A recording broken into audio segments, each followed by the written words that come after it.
Bonjour les amis. Aujourd'hui, je voudrais vous parler de l'alimentation et cancer. J'ai fait cette vidéo suite à une petite révision de la littérature médicale et surtout suite à un article de Diana Kwong dont les écrits ont été publiés dans les revues scientifiques American and dans The Scientist Nature. Cet article est publié le 20 octobre 2021. On trouve sur Internet beaucoup de recommandations sur ce qu'il faut ajouter ou supprimer de son alimentation pour éviter le cancer. Existe-t-il vraiment des super aliments qui peuvent provoquer ou aggraver la maladie? La nutrition joue un rôle important dans notre santé et une mauvaise alimentation peut influencer nos chances de développer un cancer. Selon l'American Cancer Society, environ un cancer sur 5 aux États-Unis et environ un décès par cancer sur 6 peuvent être liés à une mauvaise alimentation, au surpoids, au manque d'exercice ou à l'alcool. L'American Cancer Society recommande des habitudes alimentaires saines comprenant beaucoup de légumes, de fruits et des céréales complètes, ainsi que la limitation des viandes rouges, des boissons sucrées, des aliments hautement transformés et des céréales raffinées. Nous allons discuter dans cette vidéo les différentes allégations les plus populaires concernant les régimes alimentaires liés au cancer. Première allégation, le sucre favorise la croissance des tumeurs. Toutes les cellules de notre corps, y compris les cellules cancéreuses, utilisent le sucre pour se développer et ils n'utilisent pas uniquement le sucre, ainsi que les protéines et les graisses.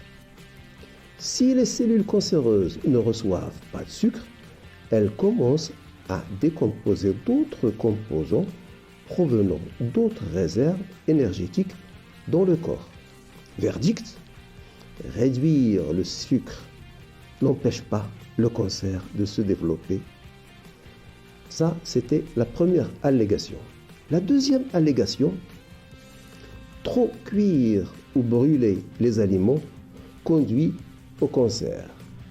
En faisant trop cuire ou brûler les aliments, on crée des substances cancérigènes dans les aliments qui peuvent potentiellement nuire au corps, a déclaré Iyengar, qui est Iyengar, monsieur le professeur Iyengar, c'est un oncologue au Memorial Sloan Kettering Cancer Center de New York.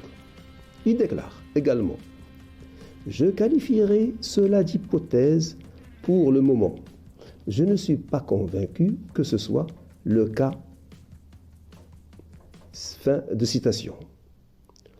Lorsqu'on cuit à haute température certains aliments, en particulier les glucides comme le pain ou les pommes de terre, il libère un produit chimique appelé acrylamide.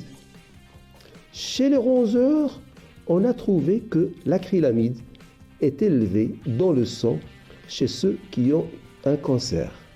Chez l'homme, cette corrélation n'existe pas. Certaines méthodes de cuisson de la viande, comme la friture, le grillage ou le fumage, peuvent libérer des substances, des amines hétérocycliques et des hydrocarbures aromatiques. Comme c'est le cas pour l'acrylamide, les rongeurs développent des tumeurs, mais chez l'homme, les preuves ne sont pas claires. Verdict, les preuves que la consommation d'aliments trop cuits ou brûlés provoque le cancer chez l'homme sont peu concluantes et non convaincantes. Troisième allégation. Qu'est-ce qu'elle dit, cette troisième allégation? Elle dit la consommation d'aliments transformés provoque le cancer. Les preuves établissant un lien entre les viandes transformées telles que le salami, le bœuf séché et la charcuterie et le risque de certains cancers, notamment le cancer colorectal, sont solides. En 2015, l'OMS a classé les viandes transformées parmi les agents cancérigènes du groupe 1. On signale aussi d'autres aliments ultra transformés tels que les sodas, les soupes en boîte et les nouilles instantanées pourraient augmenter le risque de développer le cancer. Verdict, il existe un lien étroit entre la viande transformée et le risque de cancer. La viande rouge et les aliments ultra transformés peuvent également augmenter le risque de cancer, mais les preuves ne sont pas aussi solides. Quatrième allégation. Certains super aliments peuvent prévenir les cancers. C'est ce qu'elle dit, cette quatrième allégation. Bien que les experts affirment qu'un régime riche en aliments d'origine végétale, tels que les légumes, les fruits et les céréales complètes, peut induire le risque de cancer, ils mettent en garde contre les allégations selon lesquelles un super aliment unique permettrait d'éloigner le cancer. Verdict, ajoutez un seul super aliment à vos aliments quotidiens ne vous empêchera pas de contracter un cancer, mais avoir une alimentation riche en aliments d'origine végétale comme les légumes et les céréales complètes peut aider à prévenir la maladie. Voilà ce que j'avais à vous dire aujourd'hui concernant l'alimentation et le cancer. Si vous avez aimé cette vidéo, vous pouvez liker, comme vous pouvez vous abonner en cliquant sur la clochette pour ne rater aucune vidéo. Flash Actu Santé vous remercie de votre attention et vous donne rendez-vous pour demain. À demain, au revoir.